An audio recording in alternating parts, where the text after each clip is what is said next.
大家好，欢迎收看《震惊最前线》，无马看中国，我是主持人张宏林。再一次感谢大家收看我们的节目。不是你家的机器有问题，是我的喉咙有问题哦，很抱歉。作为一个主持人，没把自己喉咙照顾好，这非常不专业，所以真的要跟大家致歉一下。不过大家就当作是中年大叔为这个民主自由呼喊，然后声嘶力竭而产生的现在的状况哦。那也许这样子稍稍会让你觉得说，我们很努力哦。那其实我们最近在讨论，不只是所谓的美中台三方，在最近我们发生，应该可以加美中台日四方哦。那前一阵子哦，菅义伟有机会到白宫，也是我们所有这个各国元首第一次有当面到白宫跟拜登碰面哦，他们也发表宣言，特别的是他们提到了有关台海稳定相关的字眼，当然就引起大家许多的关注跟讨论，觉得说哇，是不是我们谈到了这个美日哦，未来有些保证对台湾台海稳定的承诺，当然后来又产生了一些变化，但我想这事情值得我们好好来关注一下。那我们今天很开心邀请到我们透视中国的高级研究员，也是我们台大政治系的荣誉教授，我们明居正老师，明老师你好。洪林老师好，各位观众朋友们大家好。是老师，我想距离上一次哦，这个美日特别提到了这个有关在台湾台海的部分，大家追溯到1969年11月的时候，那时候当然在整个联合声明的部分有提到了，就是希望愿来保护中华民国台湾哦。那当然大家就觉得现在因为环境整个一个巨变之后，走到现在我们看到又重新过了这么久之后，又同时美日的首脑，然后又针对台海的部分又发出一些呼吁，有人就说，这个有很大的一些意义哦。到底当时1969年跟现在，老师你自己看待那个环境氛围跟背景到底有什么不一样？当然有个很大的不一样，我想大家都记得很清楚，尤其我们这年纪人都记得，当初是美苏冷战，简单说就是美国认为以苏联为核心的共产主义集团对国际的和平、安全跟人类的福祉呢造成根本威胁，所以必须对付共产集团。但是大概在60年代末期、中期到末期60差不多64、65开始呢，苏联开始这个努力建造它的核子武器。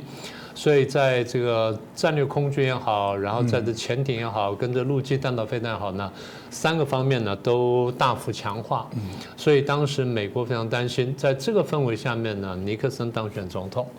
所以尼克森当选总统之后呢，当然首先面对这个苏联的问题。可是当时美国还有另外一个比较小的麻烦，不是特别大的麻烦，就是越战。美国一方面呢要应付苏联，然后另外一方面呢要准备打越战。那越战呢打到美国，等到尼克森上来的时候呢，应该叫做精疲力竭、民穷财尽。他做梦没有想到，在这么小的地方呢会打得这么惨，美国国力居然耗损的这么严重。所以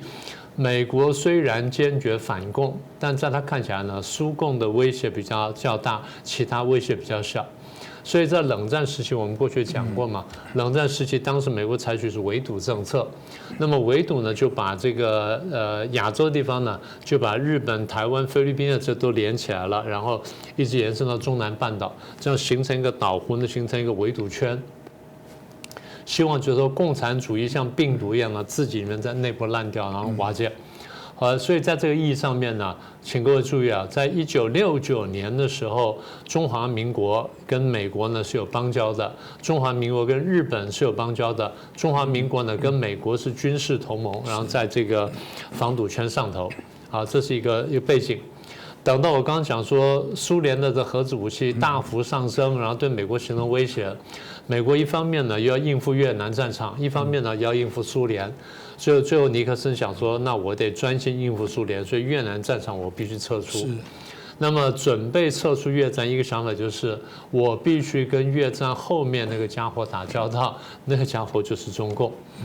所以在这个时候呢，尼克森想说，我如果把苏联当作第一敌人，就不能把中共也同时当作敌人。所以尼克森想法开始松动了。尼克森想法松动呢，在他竞选之前竞选之前呢，而他当选之后就开始落实政策。那个时候日本还是坚决反共，那么既反苏共也反中共，所以对日本来说，如果反中共的话，台湾就很重要。所以因为尼克森当时还没有说我要拉拢中共去反苏共，那尼克森是全面反共。然后日本呢是坚决反对中共，然后再来是反对苏共，所以双方在美国跟日本双方呢，在反共问题上有个最低的共识，就是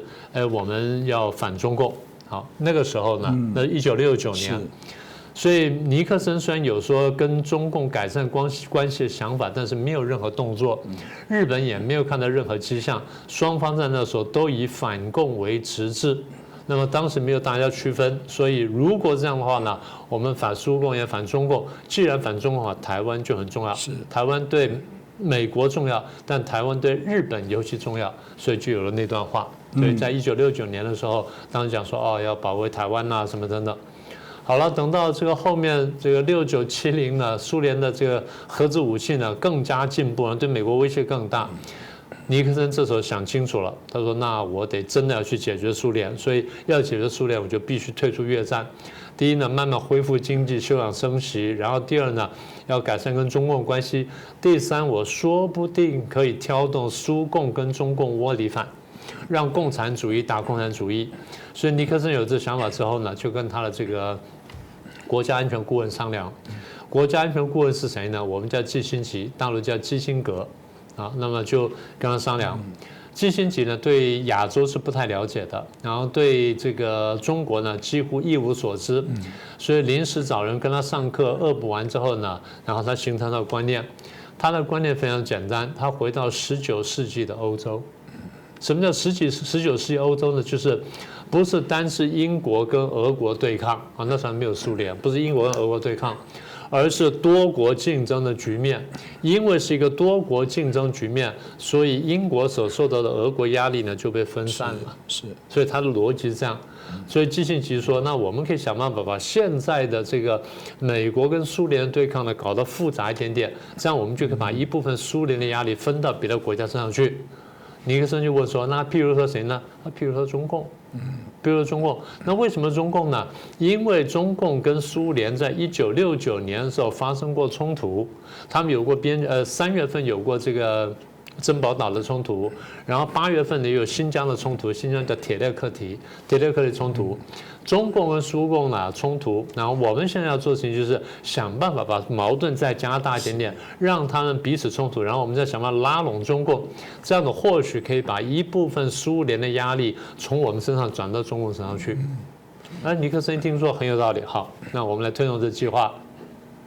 可是当时美国社会里面反共的氛围非常强，反中共的氛围也非常强，所以当时推动这政策还不能大张旗鼓的推动。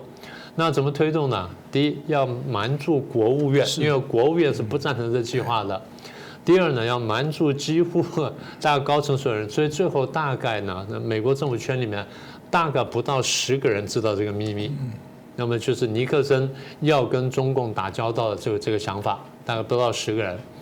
好了，那么他就开始运作，最后呢就跟中共私通款曲，然后最后呢决定说派基辛格去秘密访问大陆，所以那个时候是1971年的事情。1971年基辛格秘密访问完大陆，然后回到美国去，然后7月份才公开，然后就是美国跟中共同时公开这件事情。公开之后呢，全世界都震惊了，说哇这么大一个变动，美国要修改它的对华政策，即便不是翻转两边的承认，但毕竟是一个很大的转变。好，那么这么一来之后，消息曝光，就出现2件事情。第一件事情就是当年这个下半年开的联合国会议之后，中华民国被赶出联合国，因为大家准备让中共进来了，这是第一件事情。第二件事情，日本。日本是一个比较投机的国家啊，所以在国际上面，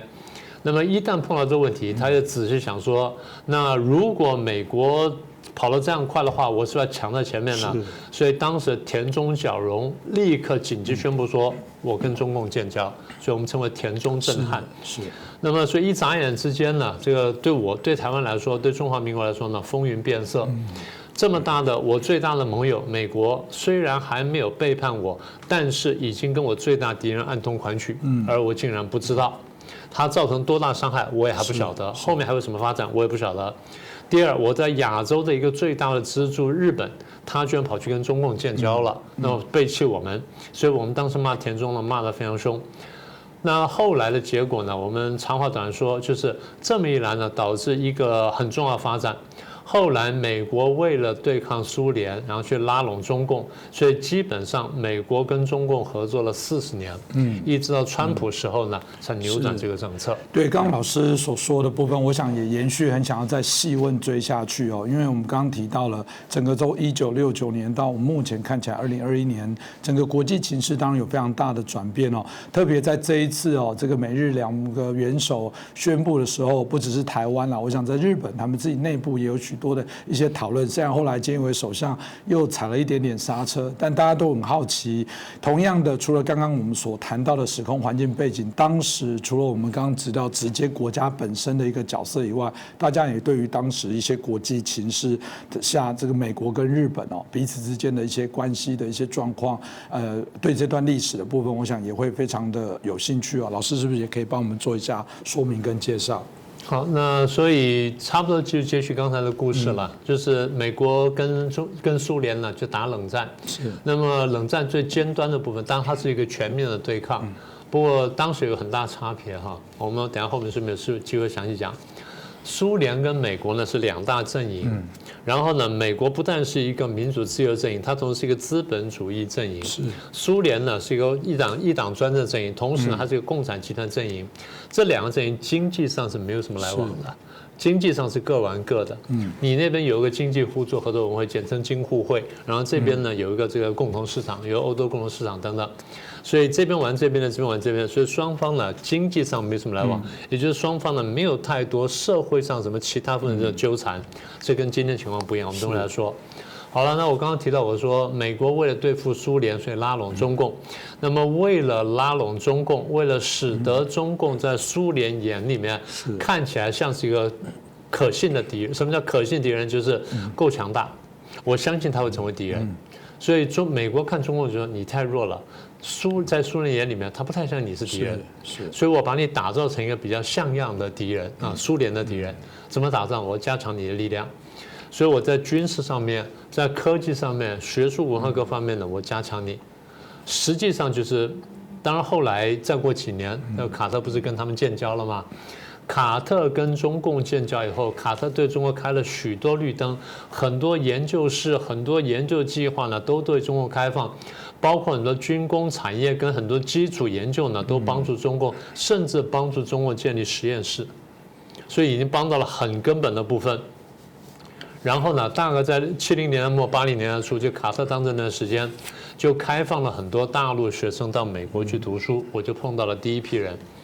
然后呢，又开放了开了很多奖学金。让那些更年轻的大陆学生呢，一批批到美国来。所以美国当时想法说，让这些中国大陆的这些精英都受到美国跟西方的民主政治冲击，那么他们将来呢就会接受民主政治。这是个善良的想法，但并不完全成功，大概是成功了一半，失败了一半。各位看到现在在中共政权里面高官当中呢，有些当年是在美国学习过的。譬如说习近平当时是一个地方上的官员，然后曾经在美国的农业州待过一段时间。他不是去学习，他去当地蹲点交流啊，然后看他们农业发展等等。但是的确有很多同学呢在那边读书，而且跟我们都还是不错的朋友。现在在大陆上呢正在当高官啊，所以我们有的时候这个相见呢恍如隔世。那么现在回到刚刚的故事了，所以。当美国大力帮助中共去建设经济、军事各方科技的力量的时候呢，中共力量的确慢慢起来了。好了，那么在这希望说拉拢中共去制衡苏联的想法呢，产生了有限的效果。但另外一方面，中共的经济开始爬起来了。中共在80年代得到美国跟西欧各国的军工、科技乃至经济跟金钱的援助，中共经济开始快速起飞。到了这个1989年的时候呢，爆发6·4事件，美国当时还得犹豫，说我到底是要制裁他呢，还是要干什么？最后决定，美国说我制裁，但是后来还是开放了。但是欧洲的制裁基本还没有，军工制裁还没有打开。好，那么在这个基础上面呢，中共的经济呢开始慢慢起飞。等到大概1991年苏联瓦解之后，大家就决定说，大家是犹豫说，我对中共到底怎么样？想了几年，还想说，那还是维持原来政策，继续跟他交流，希望透过交流让他能够民主化。好，那么也没有完全成功。到了2001年，大家想说让中共进一步融入国际社会。当他跟国际社会经济交往越来越密切，然后这个越缠越深的时候，他经济发展越来越进步，然后中产阶级开始变大的时候呢，说不定他会民主化。好，那怎么落实这件事情呢？把他拉进世贸组织，拉进国际世贸组织，就 WTO。好，前面经过了这个很长时间的会谈，最后呢，我们要进 WTO 了，然后中国进 WTO 了，我们的条件是绝对足够了。但因为中共阻挠，中共说我要比他早一天进去，所以中共硬是抢在我们前一天进了 WTO， 把我们挤到后面一天去。那其实我们早就可以进去了，因为中共大家看看地图就晓得，大陆是台湾的面积是267倍，所有人在考虑对华政策的时候，先考虑我对中国大陆是什么政策，再决定我对台湾是什么政策。到今天为止都是如此。好。那么，当这个西方各国决定说把中共拉进世贸组织，然后希望说透过经贸发展让它民主化。好，那么中共经贸呢，因为进入世贸组织之后，的确大幅成长。但是大家非常惊讶，发现说它虽然进了世贸组织，虽然经济成长了，但是并没有出现民主化。这个原因将来我们再解释。中共不但没有民主化，而且中共反而利用这个难得的机会渗透进了国际的各个组织。第一，他当然进了联合国；第二，进了联合国里面，他抢占了比较高的位置。然后呢，他计算的非常精到，因为中共玩这东西很会玩，他计算非常精到。联合国底下有很多附属组织。很多附属组织很关键啊，什么民航组织啦，世界卫生组织啦，气象组织啦，什么等等很多组织或行经组织，很多组织很关键。对于中共呢，控制国内人民，乃至控制国际上的这些事件呢，或者什么流动乃至金钱流动呢，都有帮助。所以想通之后呢，他就大量训练他的国际人才，让他们渗透进这个国际组织里面去。所以有多个世界的国际组织，他的负责人、他的主席或者秘书长，要么就是中国人，要么就副秘书长是中国人，就至少有一个是这样。所以这些关键机构都是如此。各位看这个世贸啊、世卫都很清楚了嘛。好，简单说就是中共在从这个1970年代接受美国的资源，然后慢慢开始这茁壮。到了90年代呢，因为这苏联瓦解之后呢，他这个一枝独秀。到了01年之后呢，还有就进了世贸组织，然后利用了各种各样资源，它成长更快速。中国自己讲，他参加世贸组织这么多年下来，他的经济实力成长9倍，不得了哎！这么大一个基体，哪怕他原来非常穷，但因为他基底大、基数大，所以成长9倍，那就非常可怕。所以后来那几年就看他连续超过意大利了、法国了、英国了、德国了、日本等等，然后现在变成世界第2位。当他有钱之后，当他这个经济实力雄厚之后，一方面运用经济实力压迫世界各国，二方面运用手上资源开始全球渗透、收买、统战，目的很简单。万变不离其宗，就是把我共产主义推到全世界，我要掌控全世界、全人类。我们说，当年美国跟苏联对抗的时候，美国很紧张，因为苏联有很多核子武器啊，苏联在战略上各地方跟美国竞争，美国觉得压力很大。中共做法不一样，中共比较阴柔，我不太在表面上做，我大部分在底下做。表面上你看到很少啊，南海啦、香港啦、钓鱼台，你看到的很少，但底下我做的非常多，包括渗透美国在内。当年苏联也渗透美国，但是渗透成效远远不及中共。中共的效果非常好，为什么？中国手上有很多钱，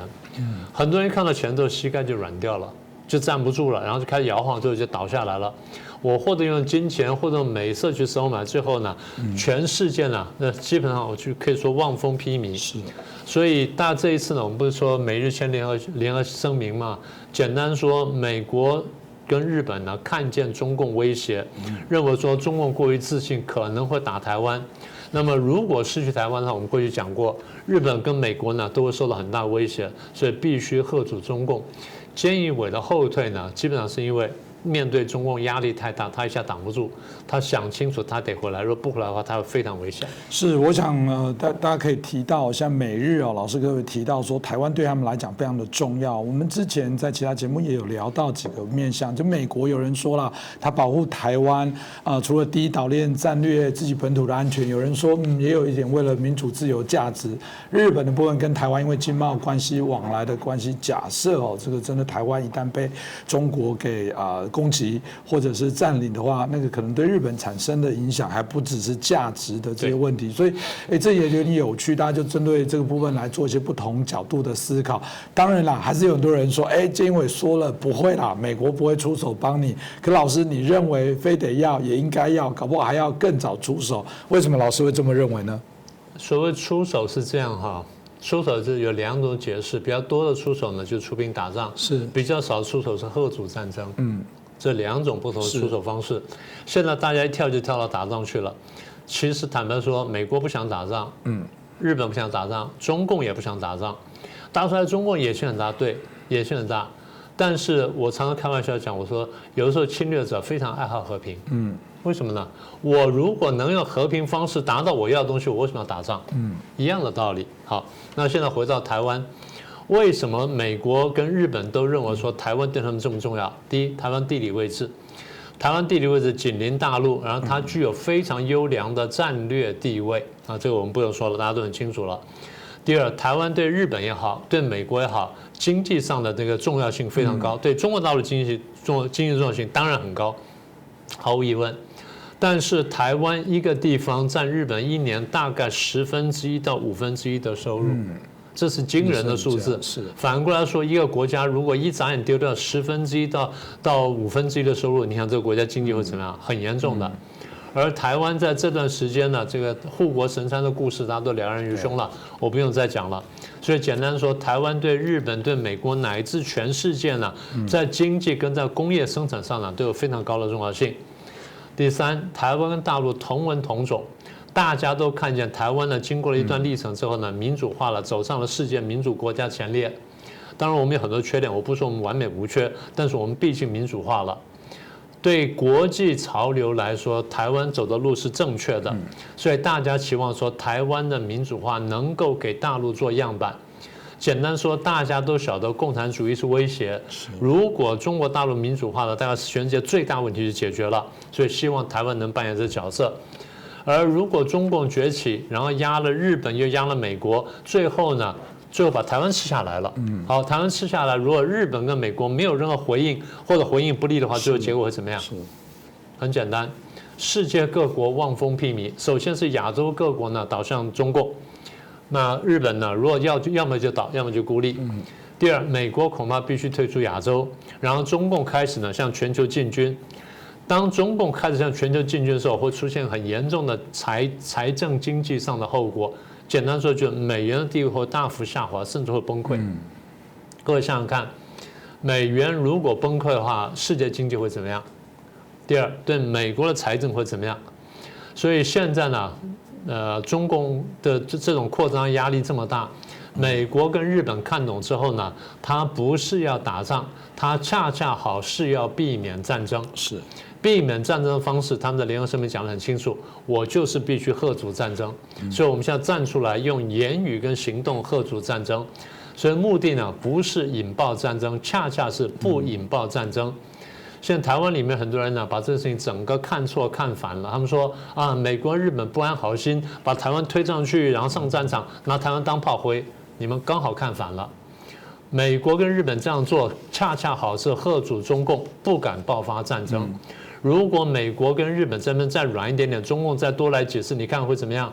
一口把台湾吃掉的话，美国跟日本连救都来不及救。那或者战争或者不战争呢？那不管怎么样，台湾都解决了。这就为什么52年之后，美国跟日本呢要重新提出跨海峡地区问题的这个重要性。是，当然老师刚刚解释，我想非常的清楚哦。另外一个部分是过往我们也谈到，中国当你必须说它很聪明，它让大家从一个中国的政策不断的去做一些扰动，把台湾问题变成是内部的问题。所以许多西方的资华派甚至内部会自我设限。我想过去我们在许多国家都面临到这样的一些状况。有的是中国从中作梗，有的是大家这些政府单位怕惹上麻烦之后自我设限哦。那对啊，台湾问题变成是一个红线，显然这应该是中共原来他的策略跟计谋。老师你怎么看待这样的一个发展状况？对，中共说台湾是红线，我们都讲过很多次了。事实上，中国过去讲的话呢，大概从1949年之后就开始讲到现在，那也没什么奇怪的。那当然上一次就是阿拉斯加会议嘛，那个杨洁篪不就狠狠又说了一次了吗？啊，说是红线什么等等。可是大家不要忘记，布林肯也说台湾是红线了，是，对，是。布林肯说台湾是什么新疆、西藏，然后香港这问题，我们也非常关切啊，什么等等，那不也画红线出来吗？然后我们上次提到，我们说现在在那个 Tufts 大学当法律学院院长，然后原来的那个北约的最高指挥官 Stavridis 不是也画出红线？红线里面也包括台湾了。所以换句话说，大家看到这是红线，中共说台湾是红线，美国跟西方也说台湾是红线。换句话说，你的红线就是我红线，那现在怎么办？凭实力嘛，是不是这样的？当然，在我们看起来，就是在国际政治上面，凭实力是一个很重要一点。还有一点是要讲道理。什么叫讲道理呢？就我们说中共讲话没有道理，为什么没有道理呢？中共讲的话跟他信奉的价值观违背世界潮流。我们为什么说民主政治世界潮流呢？过去我们在节目上简单讲过，我们现在一句话讲完。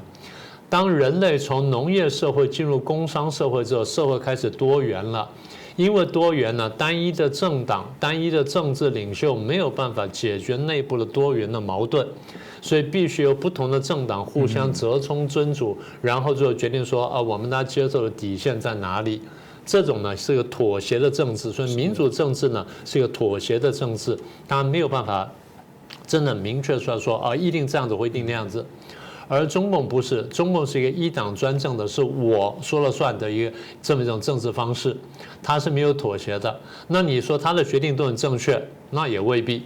那如果他决定都很正确，那我们就服了。但重点不是这样，重点是因为现在这社会太过复杂，他没有办法一下平衡所有人的政治、所有人的利益，所以最后他的做法是什么呢？他基本上照顾他的利益，中共照顾共产党的利益，会牺牲大家的利益。这是我们大家觉得它落后的地方，觉得它不吻合世界潮流的地方，所以我们才简单说，我们走到今天，我们看见中共的意识形态价值观违背世界潮流普世价值，我们是这样论断的。那你自己违背呢？这是中国人难受。但如果说你自己违背不说，你还想把你相信的这套东西跟这套制度推广到全球去，实际上你在做什么事情呢？你在使得人类的文明倒退，你在摧毁人类的尊严。当年纳粹是以武服人，今天呢，你是武跟钱跟各种阴险的手段呢，去从内部去蚕食人，然后去破坏人心。所以台湾是红线，其实我也蛮赞成的，但我得再往下讲一步。台湾是红线，中共是黑线。大家不要以为台湾问题解决就没事了。如果把台湾丢给中共，世界看起来没有了台湾问题，但有一个更大的中共问题。我再说清楚，中国不是问题，中共才是问题。中国存在世界上几千年，对人类贡献非常大，真正对人类造成伤害的是共产主义，而不是中国。所以大家必须看清楚：第一，中共不等于中国；第二，真正对人类造成威胁的不是中国，而是共产主义。所以台湾是红线呢，我没有什么意见，但是大家得认清楚，中共是黑线，这个黑线才是我们全人类必须反对、必须消灭、必须战斗的对象。的确，我们老师刚刚提到1969年到2021年哦，这个50多年的时间好慢哦，我觉得欧美好像在最近才看慢慢醒过来，对，慢慢醒过来，花50年醒过来，比睡美人感觉还久一点哦。那但总是大家开始发现中国的不良善了，让我心中也突然这个唤起我那个以前服役年代，最后这个晚点名会喊口号，会喊消灭万恶共匪，解救大陆同胞。我觉得现在听明老师讲，还不止要解救大陆同胞，我觉得还真的是全球的同胞都有灾难，所以我觉得我们真的要再努力哦。今天很谢谢明居正老师清楚帮我们来解析这段期间美日为什么后来对于或欧美对于中国这样的中共对不良善的部分的一些看法，我想有许多的一些内容都值得我们再持续再做一些深度的探讨。但今天明老师已经很清楚把这个脉络告诉大家，就可以知道说中共的确养虎为患你把它养大了，最后反咬你。而现在呢，就是欧美觉醒的时候，那我们很开心看到美日至少有一些警觉哦，但是不是真的大彻大悟？我想我们还要再加油，不断的去说。今天再次感谢明居正老师，也谢谢大家的收看。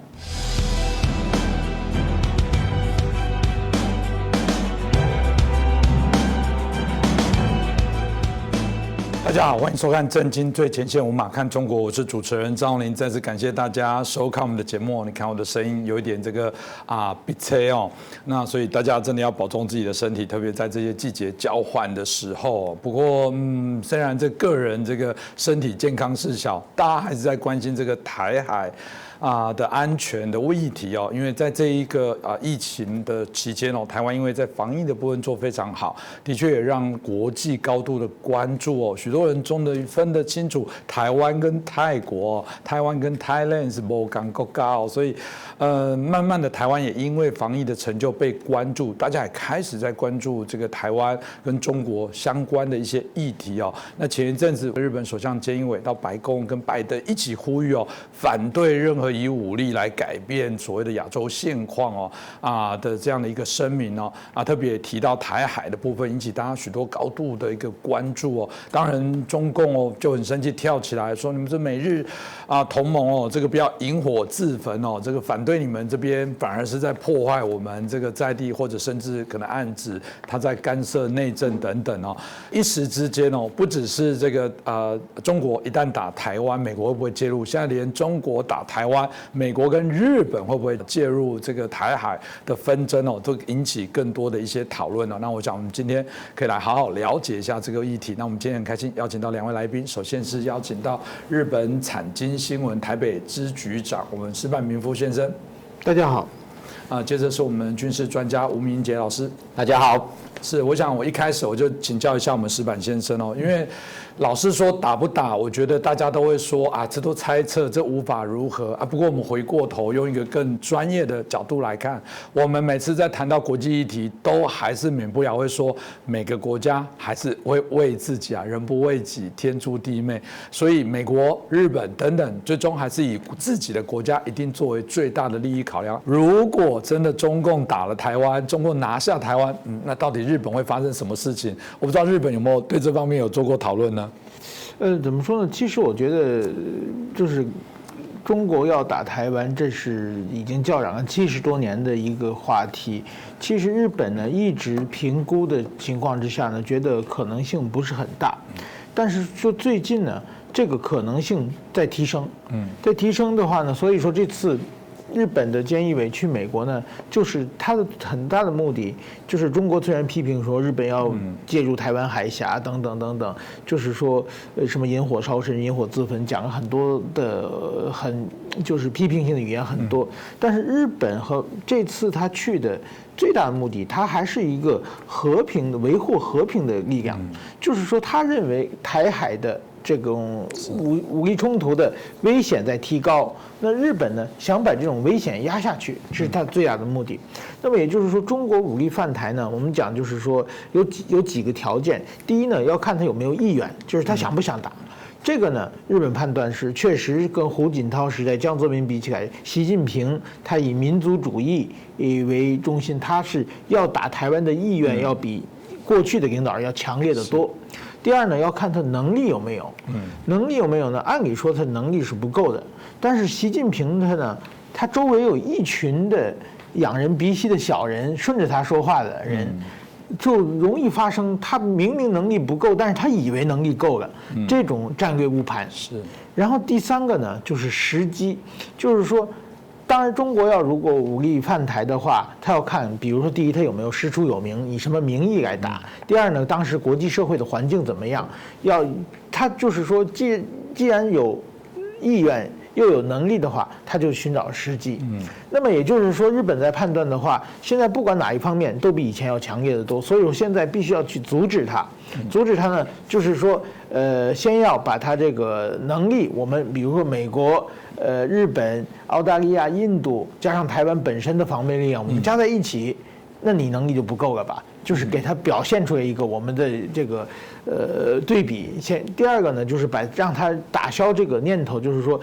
也不能有，就是说国际社会现在绝不是你武力犯台的时机，国际社会一个就是有这个意义。所以日本完全是作为这个维持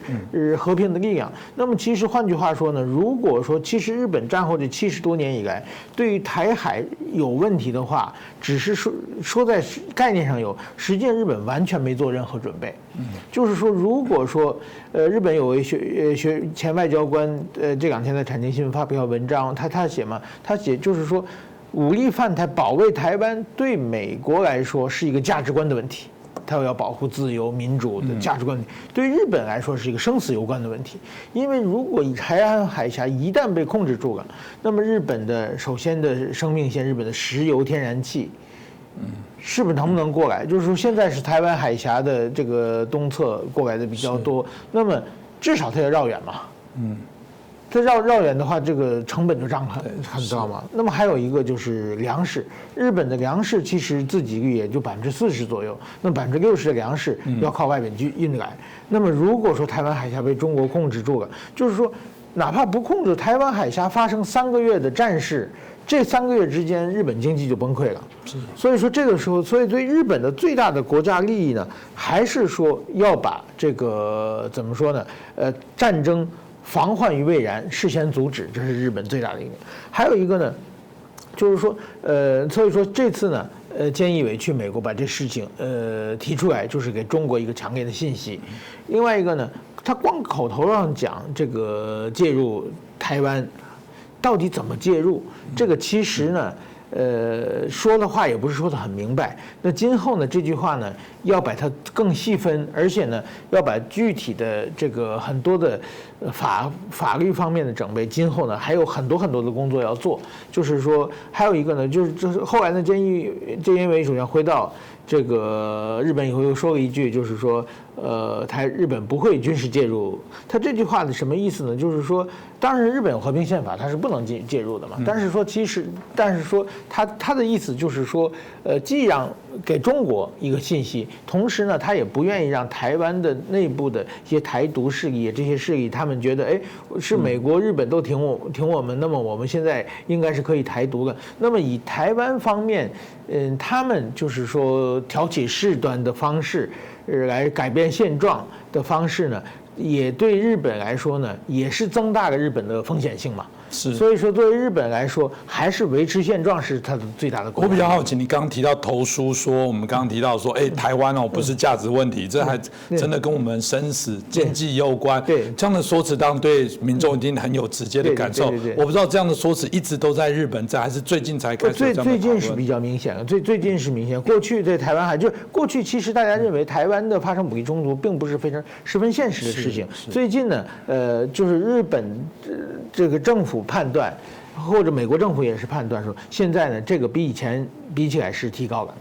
这我觉得也是一个重要的一个讯息给大家知道。的确了，如果说有更多的日本的朋友知道说，台湾不只是过往只是单纯我们觉得在怎么救灾、赈灾协助的这样的一个对日本的友善，相较中国的民众来说，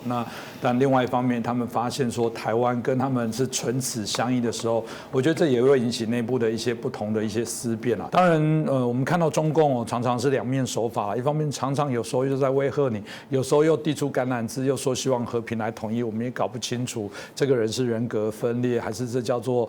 两手的策略哦。那我们就这个相关的一个所谓的台海相关这个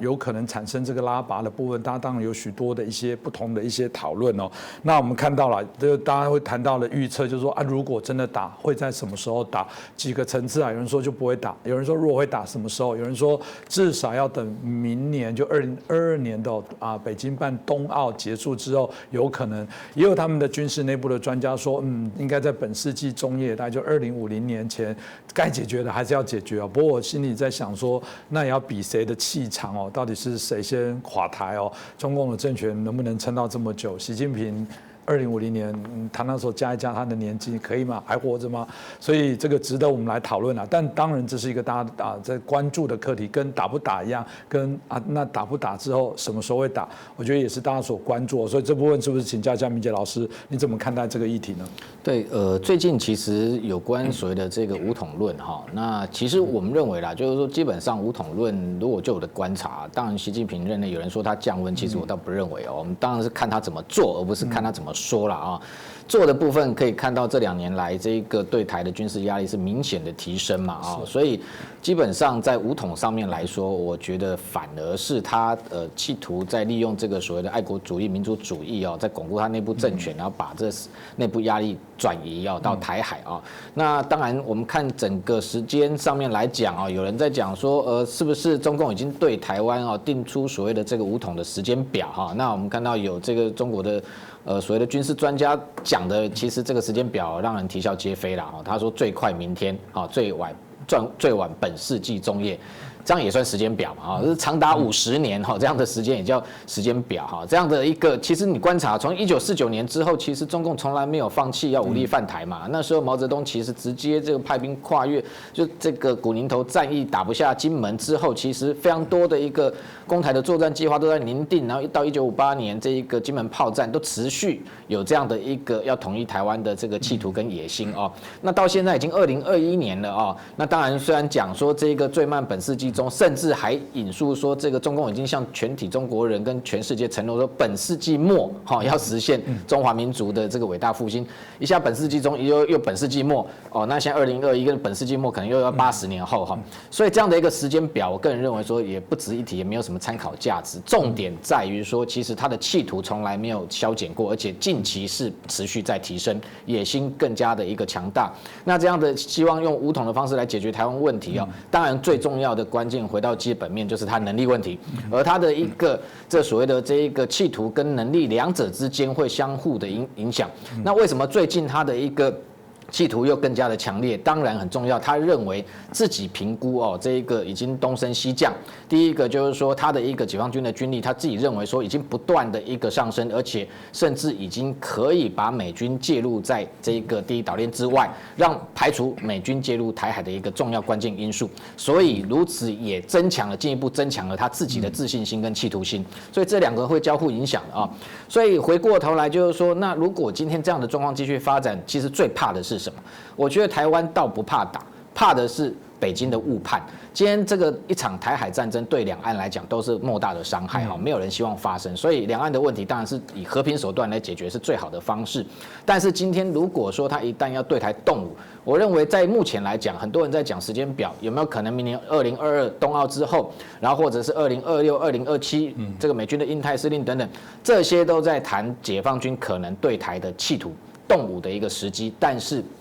都没有去进一步特别去真的衡量实际上的一个两岸的一个军力上面的攻防到底有没有可能中国能够这一个所谓达成他所谓的首战及中战？那现在北京方面这个自信满满，认为他只是不动手，他要动手一定可以拿下。如果是这样的话，其实我认为早就动手没有动手一定背后有很多的顾忌，这些顾忌问题包含军事上可能遭遇的风险，包含政治上遭遇的风险。但我个人认为，军事上的风险不是他衡量的主要的关键，因为军事上的风险，我们看到习近平基本上是罔顾人权的一个专制政体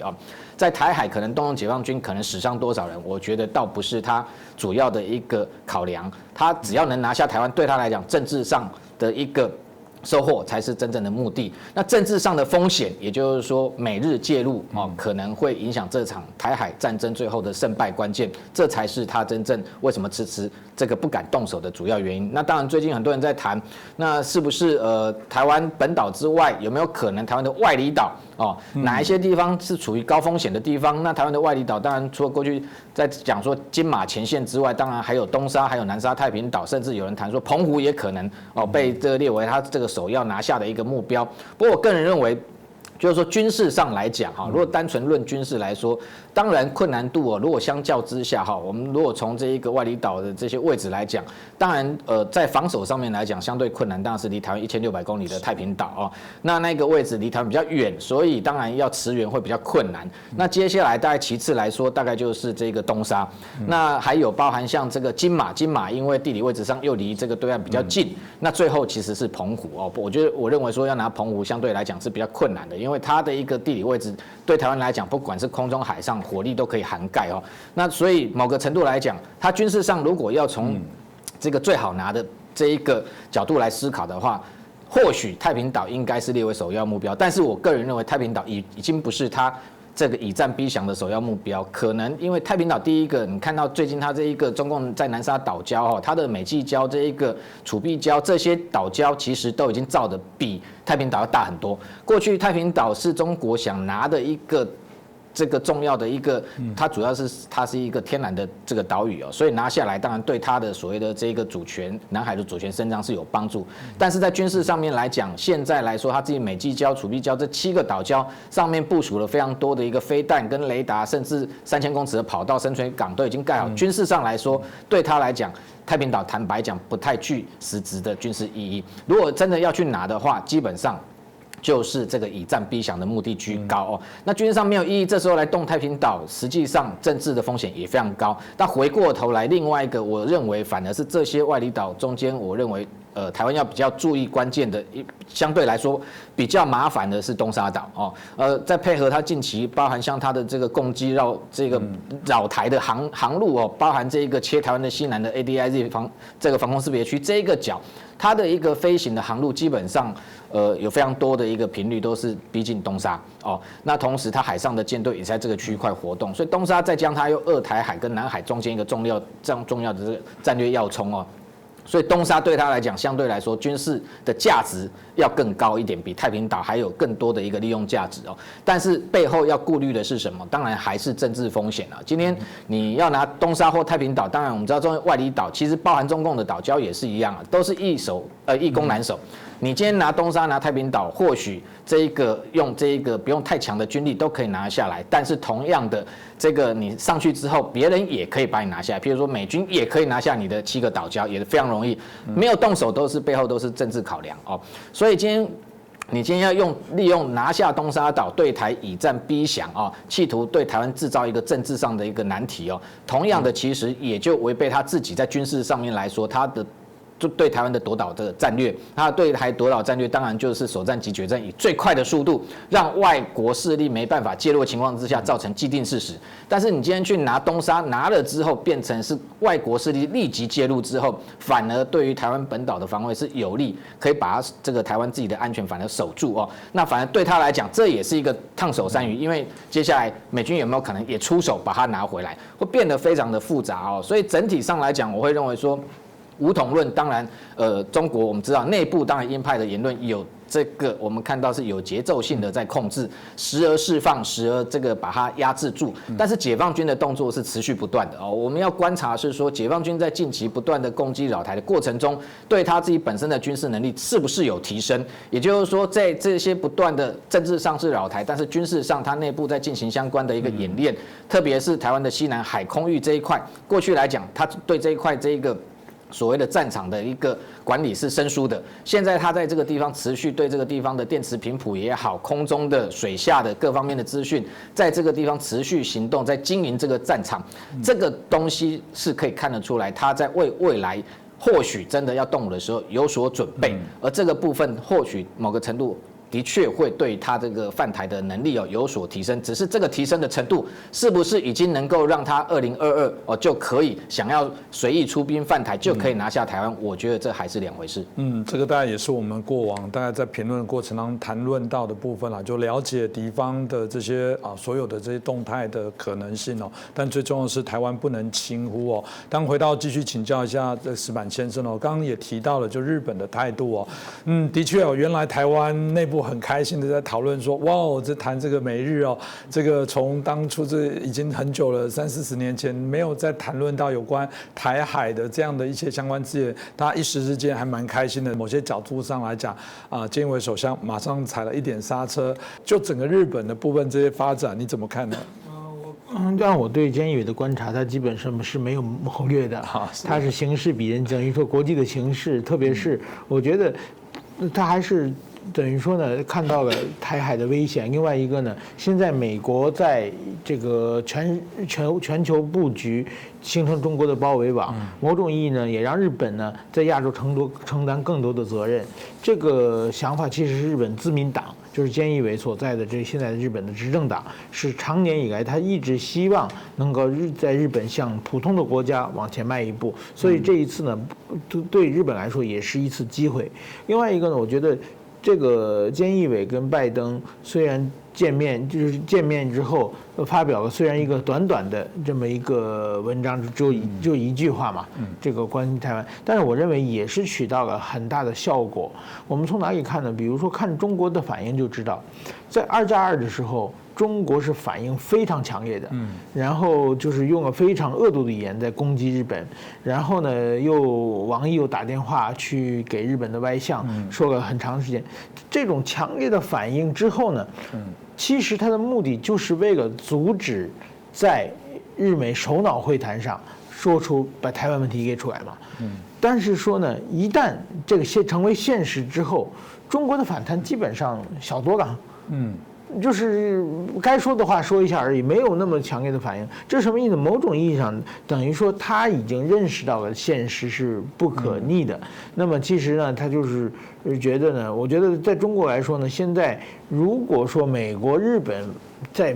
非常明显的干预的情况之下，不管任何的这个领导人都知道这场仗是一场必输的仗嘛，所以说我觉得他还是有很大的效果的。另外一个中国呢，我觉得他常讲的日本是要把这个事态复杂化，这复杂化呢，其实我觉得这也是一个效果了。为什么呢？因为在中国他们对台湾政策就是把台湾问题简单化，简单到什么程度呢？就是把台湾的所有的邦交国一个个全部逼迫他们断交，让台湾所有离开国际组织，跟所有组织没有关系。那么台湾就彻底变成一个中国的内政台湾变成中国内政问题了。这个时候，中国不管怎样打压台湾的话，这个全世界已经很难介入，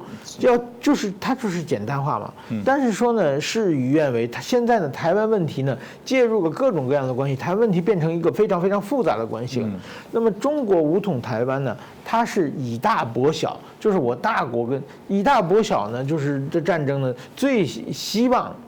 是事情简单化嘛。如果说有任何复杂化，就会，它对他来说都是风险嘛。所以说呢，日本和美国的这次介入，其实呢是怎么说呢？让这个事态复杂化的，这个对台湾来说绝对是有帮助的。另外一个刚才也讲到，就是说有人说这个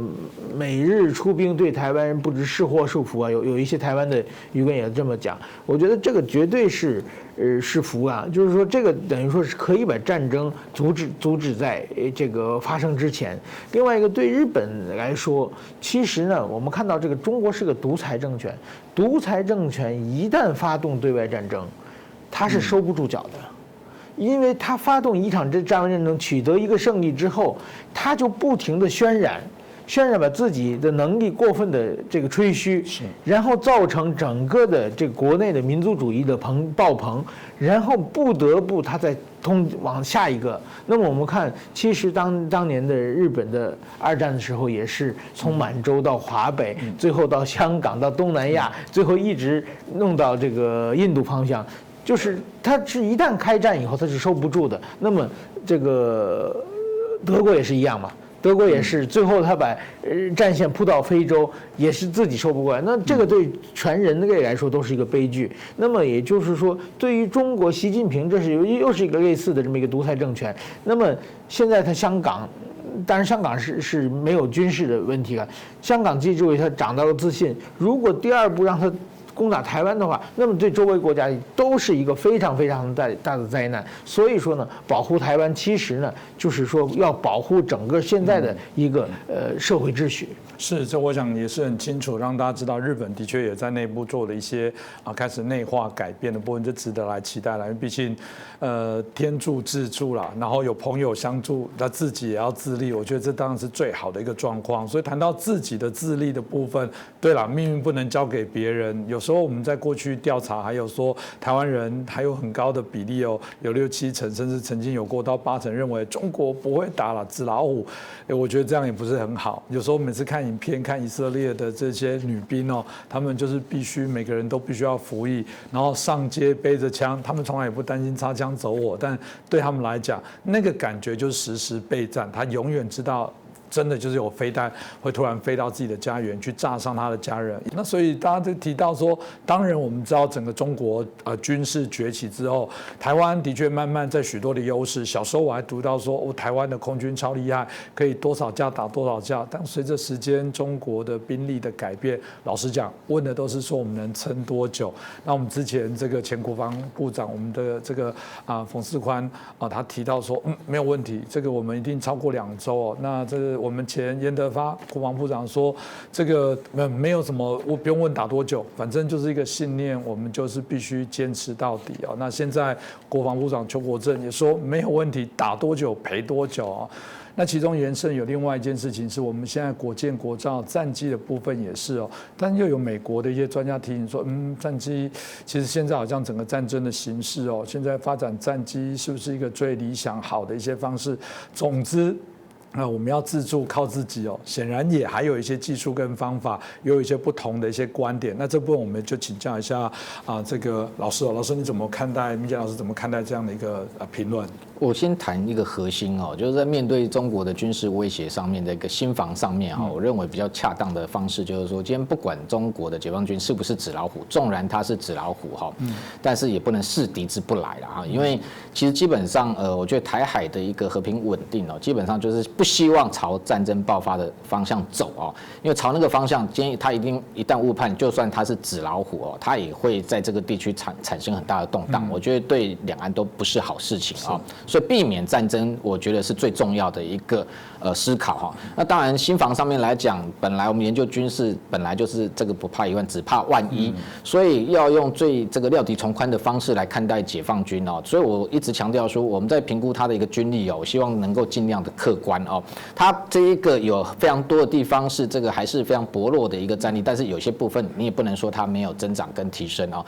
所以在非常多的面向，你用一个综合的评估来看，当然最后配合它的一个意志上面跟企图政治的一个发展啊，我觉得这非常重要。当然也不用成天自己吓自己，但是也不能够完全松懈说哦，他绝对不会来动台湾啊。所以我觉得要有一个平衡点。那对于台湾就是说，今天我们不希望发生战争，但是一旦你对台动武，绝对对你奋战到底哈。那这样的方式才能避免这一场战争的一个发生。那谈到刚刚在讲说汉光的一个电脑兵棋推演，今年是汉光37号啊。那当然有媒体在讲说，今年这开始4月23要接续8天7夜来讲进行所谓的兵推啊。那这号称史上最长啊。不过就我过去的经验，这绝对不是史上最长哦。其实前几年也曾经分2阶段推了大概2个星期啊，那超过这个12天的时间，甚至过去还有先从各军种推，然后这个逐步推到这一个等于说这个参谋本部哦，甚至有长达1个月哦前置作业时间。所以8天7夜基本上来讲要凸显的就是说跟过去5天4夜不一样。但是我觉得一个正确的观念哦，过去我已经看了这一个非常长久的每年的汉光的电脑兵推哦，当然过去来讲例行性上面都是用5天4夜去排，但是到最后的结果非常容易被媒体解读说，好像最多只能撑5天啊。那这5天如果你打赢了，就是能撑5天；如果这个打输了，就是连5天都撑不到。那这样的一个，我觉得最主要是在对台湾的一个这个士气上面，我觉得会有影响哈。所以这几天几夜其实不是重点，重点是回归这个兵推的一个本质到底在做什么哈。基本上来说，这个电脑的这个兵棋推演，我们就是过去跟美国采购一套这个叫 JATOS 的这一套这个电脑兵棋推演，里面可以把非常多的一个包含兵力、小兵力，甚至到旅级、连级的这个参数都输入进去，那可以。这个战术上面可以进行相互的磨练，那特别是各项的武器系统、飞弹，它包含它的飞行的速度啊，它的一个这个弹头的爆破的能力，各方面全部输入之后，透过电脑模拟，然后做一个推演。那重点是要去磨练所谓的指挥官他的一个应变能力，还有找出所谓我们防卫上的一个弱点。那现在今年来讲，像现在你看到现在这个国防部长邱国正，陆军出身，其实我个人认识他很久，他其实在电脑兵推上面，我可以说他是非常熟悉的，因为他是这个连3作战次长出身哦。连3作战次长过去来讲就是负责每年的汉光电脑兵推，所以过去很多的这个电脑兵推的一个想定哦，基本上在事前的作业哦，通通都是透过这个连3系统在主导。那邱国正他其实很早，我印象中可能在2008年那时候最早的时候，他大概是第一个，就是把中国的这个航母舰队可能从东边来袭纳入兵推的想定之中啊。所以对于两岸的一个情势啊，敌我双方的一个角力来讲，我相信军事上来说，目前来讲。这个邱国正是非常熟悉哦，那只是说今年来说跟过去会有什么不同哦？其实以现在的敌情来看，你从去年到今年增加了非常多哦，过去没有过的，包含像这个攻击不断的持续的侵扰，而且你看到它这一个出动的架次到4月12号最高单日有25架次哦。那另外它的这个出动的机种，从过去来讲，你看到去年它都还是用它的苏凯30 MKK， 到今年它完全由歼16取代，而且甚至这个最多一天出动到这个18架的这个歼16哦。那另外配合歼10C 这样的战机，不同的编组，所以在这一个侵扰台湾的空域上面来讲，至少空中的部分，过去传统上来讲都是制空、制海、反登陆，有一定的程序，所以它为什么都推5天？因为前面第1天一定是先推制空，第2天一定是推制海，很固定制式的一个反应。但是后来有这个相对的调整，特别是现在在这个防卫上面来讲，以滨海取胜、探案这个。歼敌哦为主要目标，所以整个推演的过程可能会不一样，然后又加入很多新的敌情威胁。那如果像近期来讲，这个台湾在监控这个攻击入侵的过程中，双方有没有可能擦枪走火，引爆后续的这个相关的军事行动，这个可能都会列为推演之中。另外，像他近期连这个海上的这个军舰054A 都这个。跨过可能哦，其实它是在台海中线的南端哦。那这样的一个方式，对你蚕食、对你步步紧逼的情况之下，台湾在防备上要如何去有效因应？特别是这个我们看到中共的这个官媒《鹰派报》不断的扬言说要用这一个军机哦直逼你台湾，要穿越这一个台湾的上空。那这样的情况之下，你要如何去因应？那台湾有讲说，那我30里哦。不会让它进来30里的这个空域。那如果今天真的发生的时候，台湾的空军如何处置应变，而结果会演变成怎么样？这可能都会纳入在这个兵推的过程中。还有一个包含像这个，你看我刚刚讲说，邱国正过去他在这个模拟兵推的时候，曾经那时候模拟这个一支航母战斗群，那时候是辽宁号已经服役，但是现在接下来如果有山东舰、有003的情况之下，如何来因应它可能从东面过来哦，对你进行袭击，这些可能都是为这个接下来这个电脑兵棋推演要这一个等于说要探讨的一个重要因素。那每次的兵棋推演完之后，过去其实美军都有这个观摩团来，事后都会开一个检讨会，他会从这过程中这个给台湾一些意见。包含你要如何才强化这一次，比如说这个作战区没有守住，未来要如何这个兵力部署不同的一个武器的应用，然后来把它这一个有效的一个守住台湾的安全。同时，这个兵推的结果也会作为未来对美军购的一个很重要参考了。因为像现在来讲，过去有分未来兵推前瞻兵推，那现在如果以现有敌情来讲，很多的武器还没有到台湾，那未来还缺什么样的武器？包含像这2天传出来说要跟美国采购 HN158B 这种 JASSM。这种飞弹，远程的逆中飞弹，未来如果放入兵推之后，它如何能够提升台湾的一个对敌远距打击的能力？这些可能都会在兵棋推演中去这个相互的一个讨论跟推演。那最后还有一个包含像刚刚谈到说，台湾到底要不要自制战机中科院有证实说，目前已经投入100亿那在进行相关的一个自制战机研发。那过去国防部提出来，未来自制战机其实基本上性能本来就是这个希望比照 F-35B 啦就是说它第一个要具备逆中，第二个要能够短场起降，甚至垂直起降那当然现在关键点在于说，目前中科院可能把重心放在发动机上面。那发动机其实一直是各国连解放军目前来讲都很难跨越的一个障碍发动机的研发，未来有没有必要持续投注这么样的一个多的一个经费在这上面来讲，我觉得这是有讨论空间。不过重点是这个美国富比士杂志相关的报道里面，